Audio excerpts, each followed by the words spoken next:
बेटा आज हम बात करेंगे मूवमेंट ऑफ इनर्शिया की। अब हो क्या रहा है, ये फैंसी वर्ड है, तो पहली बात तो याद रखनी है जी। है क्या? एक फैंसी वर्ड है। इसको पंक्चर करते हैं अब, है ना। मूवमेंट ऑफ इनर्शिया की जगह आपको मास बोल दूं, मास तो सर समझ आता है बिल्कुल। यहाँ पे लिखते हैं मास। राइट।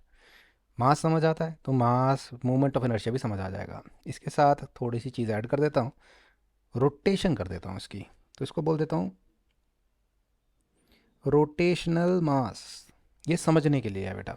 एक्चुअल में क्या बोलेंगे, मोमेंट ऑफ इनर्शिया बोलेंगे, फैंसी वर्ड को याद कर लेंगे। बट समझने के लिए बोलेंगे रोटेशनल मास। मतलब सिंपल मास तो नहीं है, रोटेशन के साथ वाला मास। अगर रोटेशन हो रही हो तो मास कैसे बिहेव करेगा, राइट। यानी कि m तो होगा, कोई पॉइंट ऑब्जेक्ट है जिसका मास m है, 2 kg 3 kg, वो तो होगा। बट साथ में रोटेशन, सर रोटेशन कैसे दिखाएं? किसी रेडियस से रोटेशन कर रहा होगा, r से, उसका स्क्वेयर कर दीजिएगा। इसे बोल देंगे मोमेंट ऑफ इनर्शिया। सिंपल मास नहीं है, साथ में मल्टीप्लाई हो रहा है। क्या मल्टीप्लाई हो रहा है? Are square. अच्छा, डिनोट कैसे करते हैं? इसको हम आई से दिखाते हैं, जिससे अलग पता लगे। आई से, right. Moment of inertia unit क्या होंगे बोलने की ज़रूरत है। मास के क्या होते हैं सर? केजी होते हैं। आर क्या है? एक लेंथ है, तो मीटर में होगी। सर स्क्वेयर हो रहा है उसका, तो इसका भी स्क्वेयर होगा, किलोग्राम मीटर स्क्वेयर। तो समझ आया। मोमेंट ऑफ इनर्शिया क्या है? कि फैंसी टर्म है। किस चीज़ के लिए सर? जब मास रोटेट कर रहा हो या रोटेशनल मास हो। फॉर्मूला क्या होता है? M R square. एम क्या है सर? उस ऑब्जेक्ट का मास। आर क्या है सर? आर जिस एक्सिस से, जिस पॉइंट से हम देख रहे हैं आर, वो ऑब्जेक्ट पड़ा हुआ है आर डिस्टेंस पे, उसकी लेंथ जो है उसको आर कह रहे हैं। अब थोड़ा सा समझते हैं मतलब क्या होगा इसका। क्योंकि मास का मतलब समझना और उसके साथ काम करना हमारे लिए बहुत आसान है, राइट। जैसे एक मैं अगर आपसे क्वेश्चन पूछूं, किसी ऑब्जेक्ट का मास हो 2 kg, और एक और दूसरा मास लेते हैं 200 kg, किसको आसानी से मूव करा पाओगे आप? तो मैं बोलूँगा कॉमन सेंस से, ए बहुत इजी है सर मूव कराना, easy to move, right. This is difficult to move. इसमें कोई फिजिक्स की ज़रूरत है? अरे ये तो कॉमन सेंस है, भारी चीज़ों को ज़्यादा ताकत लगानी पड़ेगी भाई, राइट, मूव कराने के लिए। 200 kg का है वो, 2 kg का आराम से मूव हो जाएगा, कोई दिमाग नहीं लगा। तो उसी तरह से अब मूवमेंट ऑफ इनर्शिया में भी दिमाग नहीं लगना चाहिए। तो इसी तरह से मैं आपको बोलता हूँ, कोई चीज़ है जिसका movement of inertia 2 kg, unit याद है, मीटर स्क्वेयर है, और किसी चीज़ का मूवमेंट ऑफ इनर्शिया या mass in rotation 200 kg metre square का है। तो वैल्यूज से कंपेयर कर सकते हो भाई, ज़्यादा कौन सा है कम कौन सा है? सर कम ऊपर वाला है, 2 kg वाला, और नीचे वाला 200 kg है मीटर स्क्वायर। ये तो बहुत ज़्यादा है। वैल्यू कंपैरिजन कर सकते हैं, वैल्यूज़ को तो कंपैरिजन कर सकते हैं। तो इससे क्या होगा सर? ज़्यादा और कम होने से क्या होगा? बेटा वहाँ क्या हो रहा था? Easy to move, right. यहाँ क्या होगा? ये होगा ईजी टू मूव। नहीं सर, ये तो चीज़ें रोटेट हो रही हैं, easy to rotate, and this will be difficult to rotate. अगर कंपैरिजन करें इन दोनों का, तो नीचे वाला जो है वो डिफिकल्ट टू रोटेट होगा, राइट। तो पहले तो कॉमन सेंस डाल ली। जिस तरह से मास, नॉर्मली हम, ज़्यादा मास हो तो हम बोल देते हैं कि ये मूव होने में मुश्किल आएगी। तो अब जब हमारे को मिलेगा मास इन रोटेशन ज़्यादा, मोमेंट ऑफ इनर्शिया ज़्यादा, रोटेशनल मास किसी चीज़ का ज़्यादा होगा, हम बोलेंगे अब डिफिकल्टी आएगी इसको रोटेट करने में, है ना। रीज़न क्या होगा? इसका सर मूवमेंट ऑफ इनर्शिया ज़्यादा है, इसका रोटेशनल मास जो है वो ज़्यादा है। कम रोटेशनल मास होगा तो सर आसानी से रोटेट हो जाएगा। जिस तरह से वहाँ पे लॉजिक डाल रहे थे, यहाँ भी डालना है।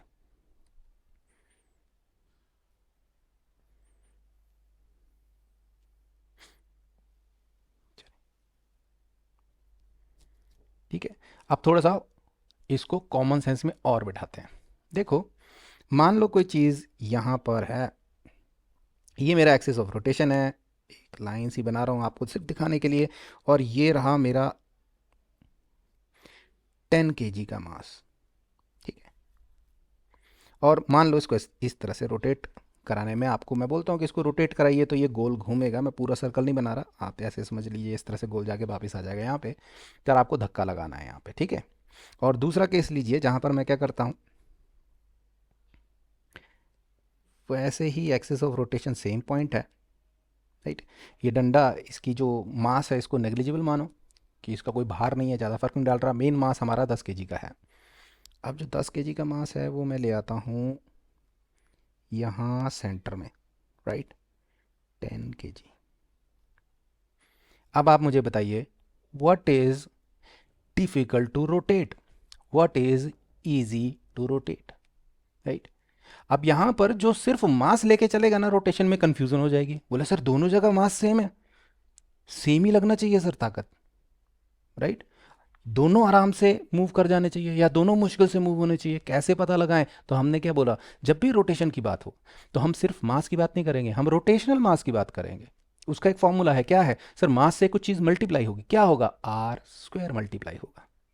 तो मान लीजिए ये मैं 10 मीटर का पूरा रॉड था, थोड़ी सी लेंथ दे रहा हूँ आपको, और ये पहुँचा 5 मीटर, आधे पे रखा है, राइट। तो लेट मी कैलकुलेट, भाई कितना मास है इसका, कौन से वाला? रोटेशन वाला, राइट। तो हमें क्या करना है, एम आर स्क्वायर। तो एम कितना है जी? 10 है। आर कितना है? 10 का स्क्वायर, राइट। ये 10 कहाँ से लेना है? जहाँ से आप रोटेशन करा रहे हैं वहाँ से, कहाँ तक? जहाँ पर आपका मास है, सिंपल। चलिए, ये कितना हो गया? 1000, राइट। 1000 यूनिट क्या होंगे sir? Kilogram metre square. Latest इसको I1 बोल देते हैं केस, इसको बोल देते हैं I2 केस, राइट। चलिए इसका करते हैं calculate, what is the mass? Sir mass तो सेम है, राइट, बट हमें रोटेशनल मास लगाना है, तो रोटेशन कर दो जरा थोड़ी सी, यहाँ पे आर का स्क्वायर से मल्टीप्लाई कर दो इसको। तो आर यहाँ पर कितना है? यहाँ पर सर 5 का स्क्वायर, राइट, क्योंकि एक्सिस से जहाँ मास है वहाँ तक का डिस्टेंस देखना है, पूरी रॉड नहीं देखनी, रॉड जैसी मर्जी हो। हमने पहले ही बोला है इसका कुछ मास नहीं मानेंगे हम। तो ये हो गया सर, 5 का स्क्वायर क्या होता है? 25, 10 into 25, okay, 250 kg metre square. किसका ज़्यादा है भाई? रोटेशनल मास ऊपर वाले का। डिफ़िकल्ट टू रोटेट, इसका कंपैरेटिवली कम है। ईजियर टू रोटेट, ऊपर वाले केस से कंपैरिजन करो तो नीचे वाला आसानी से रोटेट हो जाएगा, राइट। अब थोड़ा सा दिमाग में बैठाएं, अगर यही क्वेश्चन यहाँ पर, तो दिमाग चकरा रहा है, पता नहीं क्या हो रहा है, बट देखो थोड़ा सा इसको सिंप्लीफाई करूँ मैं, ये सब हटा देता हूँ यहाँ पे, राइट, सब हटा दिया, मीटर स्क्वायर भी हटा दिया, राइट। 1000 kg की चीज़ आसानी से रोटेट होगी या 250 kg की, राइट। कंपैरिजन करें तो बोले सर ये तो बहुत मुश्किल है सर, इसको तो फिर भी ताकत लगा सकते हैं। कंपैरेटिवली ऊपर वाला केस जो है डिफ़िकल्ट टू मूव है। तो उसी तरह से जब मूवमेंट ऑफ इनर्शिया निकल जाएगा, रोटेशनल मास निकल जाएगा, तो उस हिसाब से कंपैरिजन करेंगे कि चीज़ें मुश्किल हैं रोटेट करने के लिए या आसान है, ना कि सिंपल मास देखकर कर दिया। अब इसको प्रैक्टिकली देख लें थोड़ा। देखिए, आप एक स्केल लीजिए, राइट, और उस पर एक रबर रख दीजिए यहाँ पर, राइट। और अब दूसरे केस में इसको यहाँ रख दीजिए, यहाँ पे रख दीजिए। यहीं से फोर्स लगानी है दोनों में, लगभग सेम लगाने की कोशिश कीजिए। आसानी से कहाँ रोटेट होगा बताइए? आसानी से रोटेट यहाँ होगा। This is easy to rotate and this is difficult to rotate. Sir difficulty हो रही है रोटेशन में, क्या चीज ज्यादा होगी? रोटेशनल मास ज्यादा होगा। यहाँ पे इजी हो रहा है सर, इसका रोटेशनल मास कम होगा, राइट। क्योंकि अगर सिंपल मास की बात करें, अरे रबड़ चेंज नहीं किया भाई, रबड़ को बस हटा दिया, राइट, डिफरेंट पोजीशन पे रख दिया। हमने रोटेशनल मास चेंज कर चुके हैं, क्यों? क्योंकि सर उसका फॉर्मूला होता है I is equal to M R square. I agree, रबड़ का मास सेम है, but what is changing here? R square change हो रहा है। यहां पर होगा ना कोई डिस्टेंस ज़्यादा ही होगा, और यहाँ पे डिस्टेंस उससे कम ही होगा, राइट। तो आर स्क्वायर इसका ज़्यादा बड़ा निकलेगा, मास तो सेम ही है, और ये आर छोटा होगा, तो कंपैरिजन करेंगे तो ऊपर वाले का मोमेंट ऑफ इनर्शिया ज़्यादा निकलेगा, तो हम वो क्या बोलेंगे? Difficult to rotate. और नीचे वाले को क्या बोलेंगे? Easier to rotate, right. तो मूवमेंट ऑफ इनर्शिया से हमें क्या पता लगता है कि चीज़ें आसानी से रोटेट होंगी या मुश्किल से रोटेट होंगी। थोड़ा सा प्रैक्टिकल किचन एग्जाम्पल कर लें। एक कड़छी होती है देखो हमारी, हाँ, जिससे दाल वाल निकालते हैं। ज़्यादातर मास इसका कहाँ होता है? यहाँ पे इस जगह कॉन्सेंट्रेटेड होता है, राइट। अब आपको क्या करना है? यहाँ से पकड़ना है इसको और घुमाना है ना, इस तरह से रोटेट करने की ट्राई कीजिए, राइट। ऑब्जर्व कीजिए, ज़्यादा ताकत लग रही है, कम ताकत लग रही है। अब कंपैरिजन करेंगे, राइट। अब हम क्या करते हैं, इसको उल्टा कर लेते हैं भाई, लो, इसको उल्टा कर लिया जाए, राइट। अब आपने क्या करना है? यहाँ से पकड़ना है इसको, राइट।